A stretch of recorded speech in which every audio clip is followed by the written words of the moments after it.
Halo Tribuners, kembali lagi bersama saya Septiana Cahyani dalam podcast Cakap Sana, Cakap Sini. Dan pada episode kali ini kita akan membahas tema tentang kesehatan yaitu Pap smear, pemeriksaan laboratorium untuk screening kanker serviks. Dan tujuan dari Pap smear ini sendiri ya Tribuners, biar Tribuners tahu di rumah untuk mencegah dan mendeteksi kanker serviks sedini mungkin. Untuk mengetahui lebih lanjut tentang pap smear ini apa sih atau kanker serviks ini apa sih, kita sudah hadir di studio Tribun Jatim ini yaitu narasumber Dr.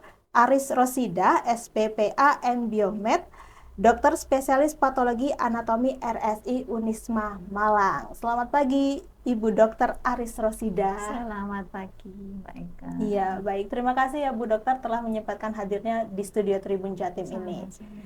Mungkin boleh disapa dulu Ibu Tribuners yang ada di rumah. Halo, Assalamualaikum Tribuners, baik yang ada di wilayah Jatim maupun di pemirsa seluruh Indonesia tentunya ya. Iya. Ya, baik. Sehat ya Bu Dokter? Alhamdulillah, luar biasa. Iya. Jadi Bu Dokter, sebelum saya melanjutkan ke pertanyaan pertama ya Bu ya, untuk membahas pap smear lebih dalam lagi, lebih jauh lagi, saya ingin membacakan profil dari Bu Dokter Aris Rosida sendiri ya Bu ya. Jadi Tribuners, Dokter Aris Rosida ini merupakan seorang dokter spesialis patologi anatomi Malang. Beliau saat ini praktek di RSI Unisma Malang di laboratorium patologi anatomi, yaitu laboratorium penunjang yang membantu mendeteksi penyakit dengan pemeriksaan sel dan jaringan tubuh dari pasien sendiri. Dan untuk latar belakang pendidikannya Tribuners, Dr. Aris ini menamatkan pendidikan spesialis patologi anatomi di Fakultas Kedokteran Universitas Brawijaya Malang. Selain itu, beliau ini juga terhimpun dalam organisasi Perhimpunan Dokter Spesialis Patologi Indonesia atau IAPI. Wow, ini membaca profil dari Bu Dokter ini hebat sekali ya Bu. Ya, berarti langsung aja ya Bu Dokter ke pertanyaan pertama. Boleh. Jadi sebelum kita membahas lebih lanjut tentang pap smear, saya ingin lebih mengetahui kanker serviks itu apa sih Bu Dokter? Ya. Jadi kanker serviks ini merupakan suatu penyakit keganasan. Jadi penyakit keganasan yang berasal dari jaringan yang melapisi permukaan dari serviks. Serviks itu adalah leher rahim, ya, nama lainnya adalah leher rahim. Jadi seperti yang sudah mungkin Tribuners ketahui bahwa organ kandungan wanita atau perempuan itu kan bentuknya seperti buah pir kebalik gitu ya. Jadi ujungnya ada yang mengecil. Nah, itu adalah disebut dengan leher rahim atau serviks. Nah, itu ada jaringan yang melapisi permukaannya. Nah, kalau jaringan ini mengalami keganasan, itulah yang sering kita kenal dengan kanker serviks atau karsinoma serviks gitu. Gitu ya Bu ya. Kalau gejala awalnya kanker serviks itu seperti apa Bu? Ya, jadi pada dasarnya kanker serviks itu perjalanannya panjang.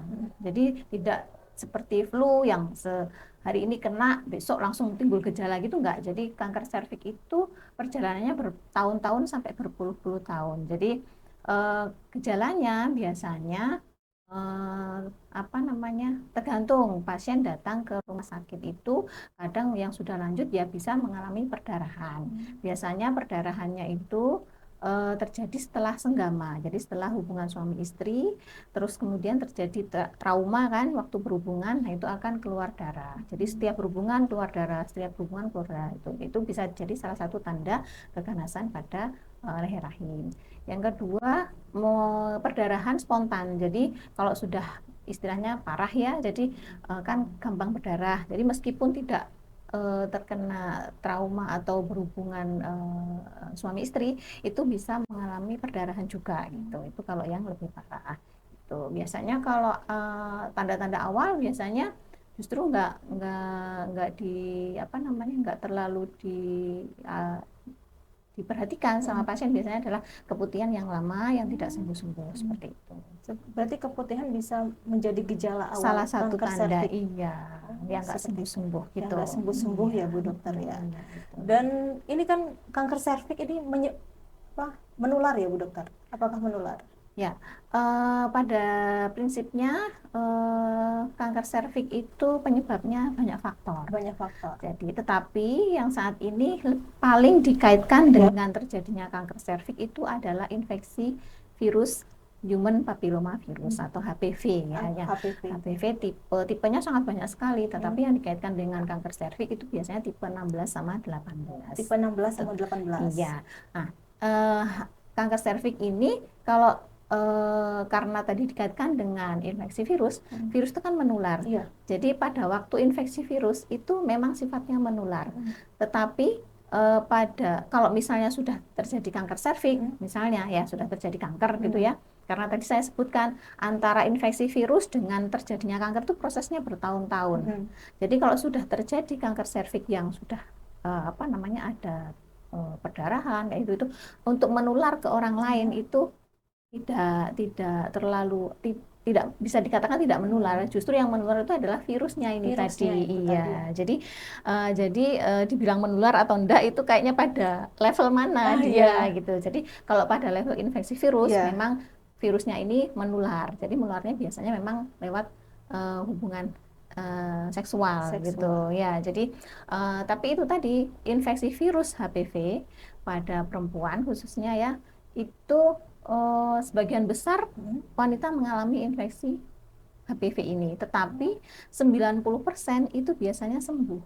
Iya, 90%. Jadi yang sekitar 10% ini nanti dia akan berkembang menjadi kanker serviks gitu. Seperti itu. Iya, jadi pada perjalanannya memang sebagian besar wanita itu pasti akan terkena infeksi virus HPV ini, tetapi dia sebagian besar 90% itu akan sembuh. Nah, yang 10% inilah yang bisa nanti berkembang menjadi kanker serviks. Jadi ketika divonis infeksi HPV ya belum tentu itu akan berkembang menjadi kanker serviks. Seperti itu. Iya.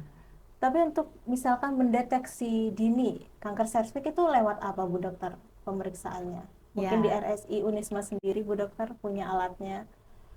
Ya.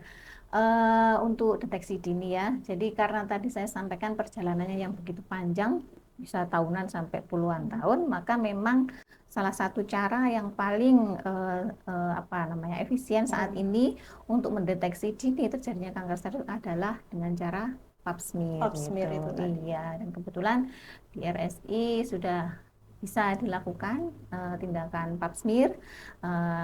Nah, kalau sudah pap smear biasanya orang tahunya hasilnya ya. Nah, pap smear itu diambil, jadi permukaan serviks yang leher rahim tadi itu diusap ini menggunakan alat, kemudian kita buat hapusan di kaca, kemudian kita warnai.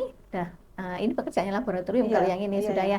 Jadi nanti kemudian kita lihat apakah ada perubahan dari sel-sel yang kita ambil dari serviks itu atau dari leher rahim itu tadi, seperti itu. Dari situ kita bisa menilai misalnya apakah sel-sel ini masih sama seperti sel yang serviks yang normal, atau apakah ada suatu infeksi misalnya jamur, parasit, itu juga bisa terdeteksi dengan cara pap smear. Jadi pap smear itu tidak hanya untuk kanker serviks saja, tetapi juga bisa melihat apakah misalnya penyebab sering keputihan kayak gitu. Nah, itu bisa dilihat apakah ini infeksi jamur atau infeksi parasit seperti itu. Jadi tidak melulu untuk kanker serviks saja. Ya, itu untuk pemeriksaan kanker serviks itu dimulai dari usia berapa, Bu Dokter? Ya. Oke, jadi terkait dengan patofisiologi virus tadi ya, infeksi virus tadi. Jadi penularannya memang secara kontak seksual gitu. Nah, terkait usia berapa ya berarti tergantung apakah perempuan ini sudah pernah melakukan hubungan seksual aktif atau belum, seperti itu. Jadi salah satu indikasi tindakan pap smear itu disarankan untuk perempuan yang mengalami hubungan seksual aktif. Jadi misalnya usia tergantung menikahnya ya. Jadi yang pasti tidak dilakukan sebelum menikah gitu. Jadi misalnya menikahnya usia 20, 21 yang mungkin bisa dimulai 1 tahun. Jadi, 1 tahun. Ya, jadi setiap 1 tahun itu melakukan pap smear untuk screening. Screening. Iya. Itu dilakukannya berapa tahun sekali, Bu Dokter? 1 tahun sekali. Oh, satu Ya, tahun sekali. nanti kalau 1 tahun sekali, misalnya tahun ini melakukan pap smear, nggak Ya, ada kelainan ya. ya. Kemudian tahun depan melakukan pap smear lagi, tidak ada kelainan, itu bisa diulang 3 tahun lagi. Jadi kalau sudah 2 kali dan tidak ada kelainan, itu bisa 3 tahun lagi. 3 tahun lagi. Iya, asal tidak ada keluhannya. Keluhan ya. Iya, kalau ada keluhan ya harus tetap follow up 1 tahun sekali. Biasanya ini pasien-pasien di RSI Unisma ini pernah ada mengalami keluhan nggak sih, Bu Dokter, sewaktu pap smear ini, Oh melakukan iya. tes pap smear? Ya, jadi tindakan pap smear ini kan sebenarnya aman sekali Iya. ya Mbak, bisa dikatakan aman gitu. Jadi eh, sebagian besar atau hampir semua ya itu pasti tidak ada keluhan. Jadi Tidak ada keluhan. iya, jadi mungkin yang kurang enak karena posisi ya, karena harus Posisi. mengambil sampel dengan Oh, posisi itu iya. biasanya ibu-ibu agak riku atau tapi itu enggak jadi masalah. Kalau untuk pengambilannya sendiri tidak ada keluhan yang berarti kan cuma diusap gitu aja. Berarti nggak Iya. sakit ya, Bu Dokter, kalau pap smear ini? Enggak sakit. Tidak sakit. Iya.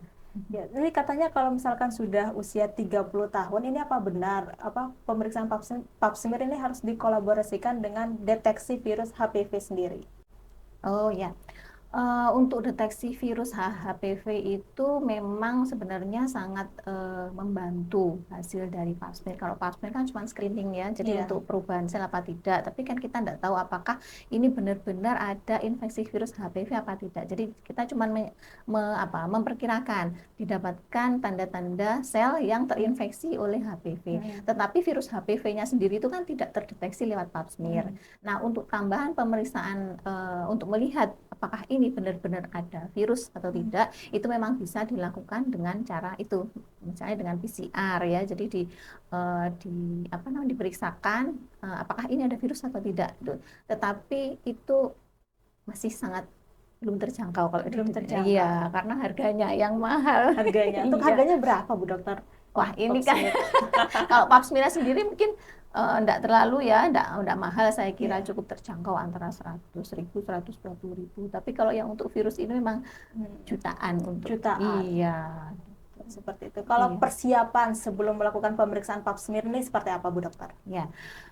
Jadi karena ini melihat untuk melihat sel-sel yang berasal dari leher rahim ya, memang ada beberapa persiapan yang harus dilakukan. Yang pertama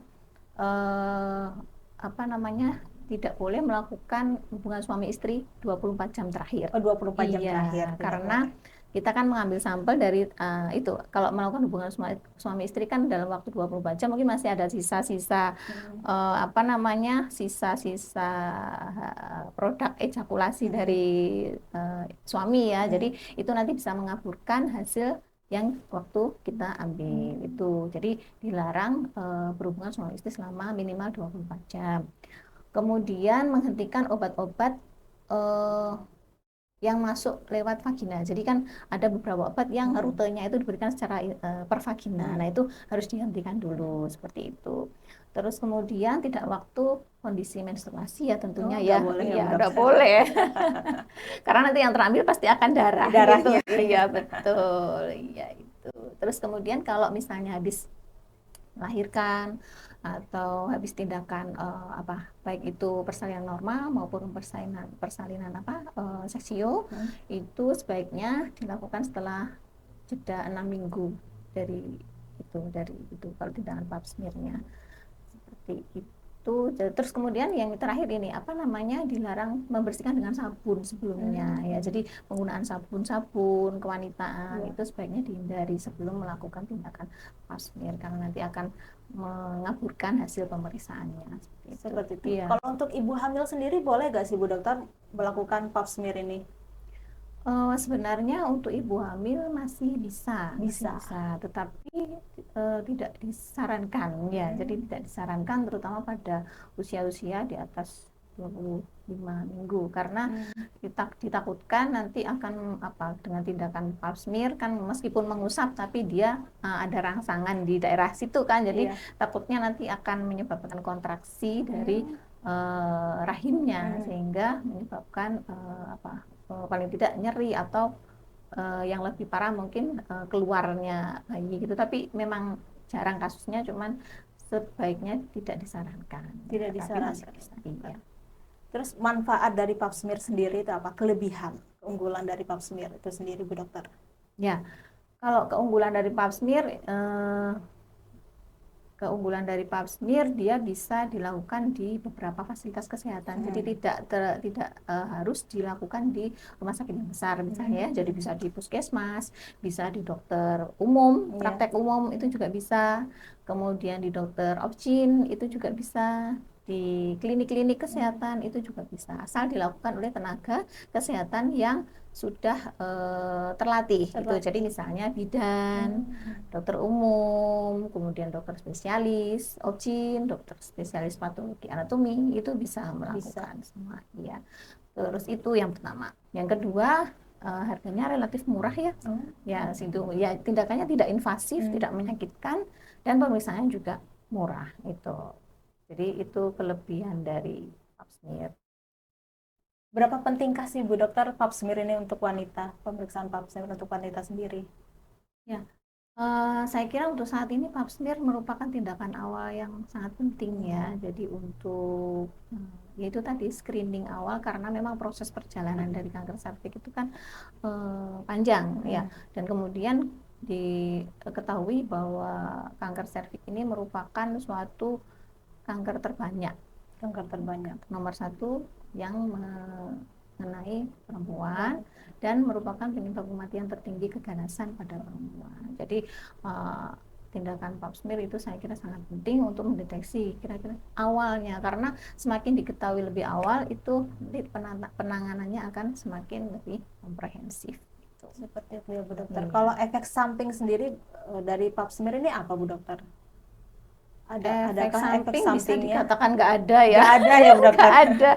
Biasanya ibu-ibu pulang ya sudah biasa aja ya Bu Dokter ya. Nggak ada ngeluh pusing atau apa? Nggak ada. Itu patangan makanan gitu Bu Dokter? Nggak ada sama sekali. Iya. Oke, baik. Dan ini Tribuners tadi sudah berbincang tentang pap smear. Ini ada paket ya Bu Dokter ya, pemeriksaan medical check up wanita di RSI Unisma Malang.